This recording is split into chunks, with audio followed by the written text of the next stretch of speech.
Celtic just beat Aberdeen 3-1 in a massive win, and Anthony Ralston's post-match message is perfect. Wilfried Nancy has revealed his attacking philosophy that fans have been desperate to hear. James Forrest just made history again with a stunning record, and there's huge transfer news brewing for January. Plus, could Kyogo actually return to Celtic Park? But first, make sure you like this video and subscribe to the channel for more Celtic content. Anthony Ralston summed up Celtic's Sunday night in a few simple words, but the message landed because it matched what supporters had just watched. After a demanding win over Aberdeen, his Instagram post reflected effort rather than celebration, and that felt fitting given how the game unfolded. Ralston has become a steady presence during a period of change. Against Aberdeen, he played 82 minutes in his new role as the right centre-back in a back three. It's a position that asks different questions of him, both with and without the ball, and one he's still growing into. The match itself required concentration and resolve. Celtic were dominant for long spells, but were tested by moments of resistance. Ralston's role was part of that balance. He had to step out when needed, hold the line when pressure came, and help keep the structure intact. His brief post after the game didn't overreach. There was no reference to systems or positions. It focused on the work done and the need to move on. That approach has followed Ralston throughout his time at the club, especially when asked to adapt. Those 4 words captured the tone of the night. The win was earned, not gifted. Celtic had to keep pushing, keep defending, and keep believing. Ralston's message reflected that reality without dressing it up. His continued use at right centre-back says a lot about trust. The role demands awareness and discipline. It also demands bravery when stepping into midfield or dealing with wide threats. Ralston handled those tasks with focus during his 82 minutes on the pitch. Playing in a back three is still new for Celtic this season, and it places added responsibility on the outside centre-backs. They're asked to defend space, cover the channels, and support attacks when the moment allows. Ralston's performance showed a growing comfort with those demands. There were moments where Aberdeen tried to target that side, especially during transitions. Ralston stayed engaged and made sensible decisions. He didn't chase situations that didn't need chasing. That calm helped keep Celtic on the front foot. What also stood out was his willingness to keep playing after setbacks. The game had swings in momentum. Celtic conceded when they should have been clear. The response required focus rather than frustration. Ralston stayed switched on during that spell. His message of "we go again" fits that mindset.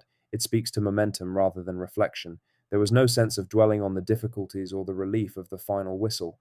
The focus moved straight to what comes next. For supporters, that matters. Social media posts can sometimes feel empty or routine.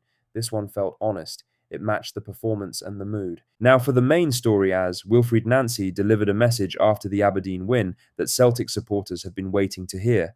It was not about control for the sake of it. It was not about recycling the ball without purpose. It was about attacking, taking risks, and going after goals even when the game becomes uncomfortable. For weeks, frustration has grown around sideways play and moments where Celtic looked unsure in the final third. Against Aberdeen, that hesitation was replaced by intent. The performance was not perfect, but it was brave. Nancy's words afterwards made it clear that bravery is not optional in his thinking. The key difference was mindset. When Celtic conceded, the game could have slipped away. Confidence could have dipped. Instead, the response was to push higher and attack again. That reaction told supporters far more than any tactical diagram. Nancy's comments stripped things back to basics. Football is about creating chances and scoring goals. His focus was not on possession numbers or patterns for their own sake. It was on pressure, volume, and forcing the opponent to break. That's the message many fans have wanted reinforced. He said, "What I told my players, I'm really proud of what they did.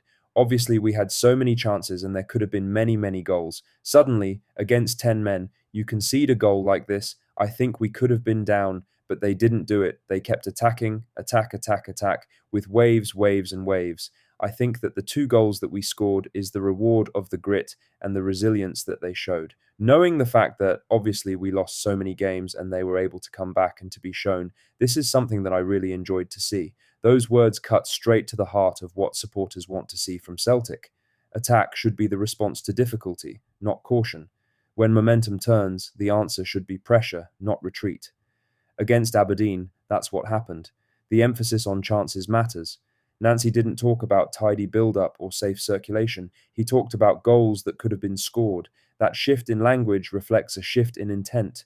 Celtic were not playing to avoid mistakes. They were playing to force outcomes. The idea of waves of attacks is important. It suggests repetition and belief. Miss one chance and another follows. That approach wears teams down. It also aligns with how Celtic have traditionally played at their best, especially at home. In other news, James Forrest's goal against Aberdeen mattered for more than one reason. It came late in the game, it helped secure the win, and it extended a personal record that now stretches across 17 consecutive Celtic seasons.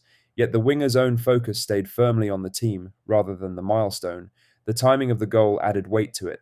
Celtic had been under pressure after a run of defeats, and the match itself had tested patience. Chances were missed, tension grew, and the game sat on a knife edge before Forrest found the net.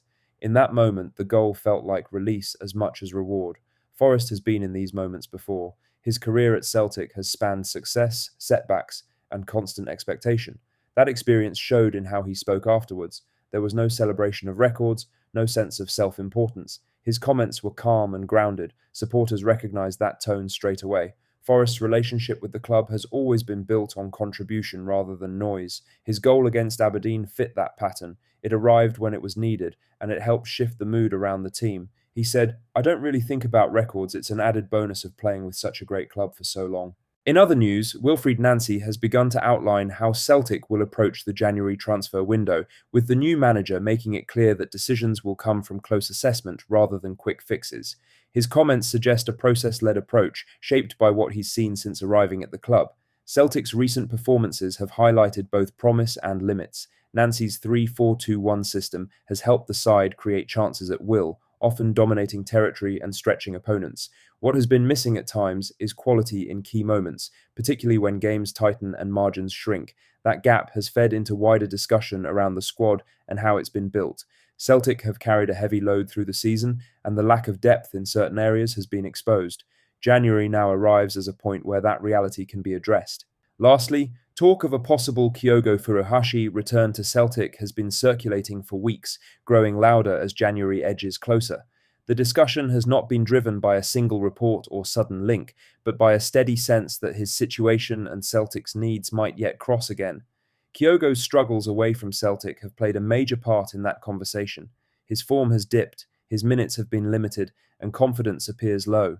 That's led to questions about whether a familiar setting could help him reset, even if only on a short-term basis. Celtic's own striker situation keeps the door open. The club have gone a long stretch without fully resolving that area of the squad. Missed chances and limited options have made the issue harder to ignore, especially as another transfer window approaches. Journalist Michael Gannon addressed the subject directly, cutting through sentiment to focus on what a return would actually mean. His comments acknowledged the appeal of Kyogo, while also highlighting the risks and the wider consequences for recruitment planning. He said, "There's certainly been murmurings for a few weeks. If they end up with Kyogo on loan, I'm sure people would welcome him back with open arms, and I'm sure he could probably do a job. But it's pretty much admitting that you failed to do the job for 12 months. They've had 12 months to source strikers. You would think that the recruitment department have got one or two strikers lined up for this January.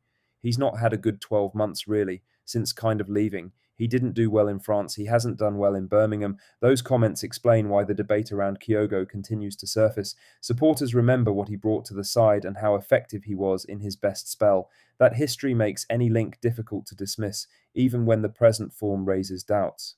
That's all for today's Celtic news. If you enjoyed this video, make sure to hit that like button and subscribe for more daily Celtic updates. Drop a comment below and let me know what you think about Nancy's attacking philosophy and the Kyogo return rumours. See you in the next one. Hail, hail.